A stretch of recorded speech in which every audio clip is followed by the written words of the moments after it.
आज आम्ही मस्तपैकी एक फार्मला आलोय, जे की आमच्या घरापासून 5 किलोमीटरच्या अंतरावर आहे.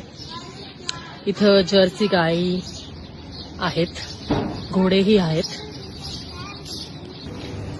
इथे त्या गाईचं फ्रेश दूध भेटतं, अंडीही भेटतात फ्रेश, पास्ताही भेटतो वेगवेगळ्या प्रकारचा फ्रेश. आणि ह्या गाईच्या दुधांपासून फ्रेश लोक आईस्क्रीम बनवता येतं.